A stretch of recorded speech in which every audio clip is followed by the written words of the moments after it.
So here's a tip. Here's a tip about creating a process and a system and a way of doing things that works for you. Okay? So I am Beth. I am Beth. I'm the Decluttering Life Coach. And I myself am about to settle down at my desk and get some stuff done. Now, the reason I popped on to do this video is because I know I'm doing that whole like, look at me, I'm fake putting on my makeup and whatever, but I am really just putting on some chapstick. Anyhow, the reason I decided to pop on and do this video is because I realized that I have certain things that I do that help me, what I call get in the zone, not the auto zone, but the zone where I can do my best work because I have eliminated distractions, and that allows me to kind of get into what I'm doing.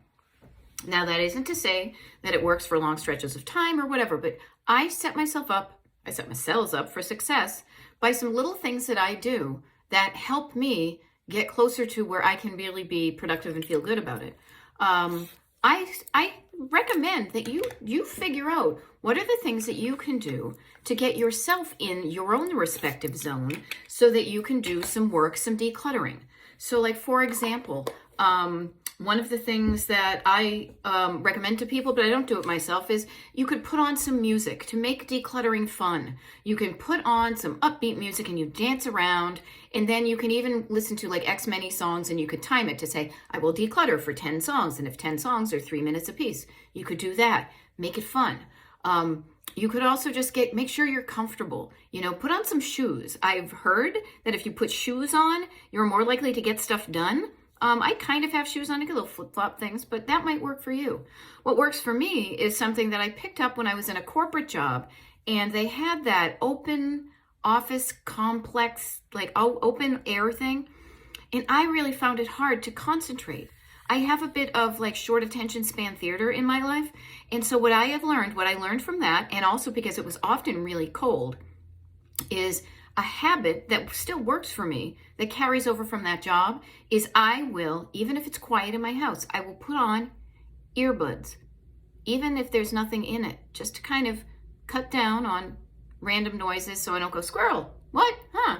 And then also, it makes me feel cozy, and I like having a little lap blanket on me. So that, kind of putting a lap blanket on me and putting earbuds in. Now that may indicate that I have Gen X, ADHD. It may indicate something. You know what it indicates to me? That I found a few little things that work for me, so they help me focus so I can get into my stuff and really do a good job. Okay, so I offer that to you. Get curious about your habits and stuff, and maybe it would help you to figure out some little hacks, some little things that would help you get into the zone more quickly so you can just do some really good things as opposed to kind of distractedly floating around on the top. Okay, I got my lap blanket on. I am about to put on my little earbud things, and I'm going to get to work. I offer it to you too. So find a system that works for you. I help my coaching clients do this. You can do this yourself. If you want coaching, get in touch with me. But this is a game changer. It doesn't have to work for anybody else, but if it helps you get in the zone, do the things you want to do in a way that feels good, and you're making progress you want, it's all about works for you. Okay? I'm about to go work for me. I'll see you later. Bye.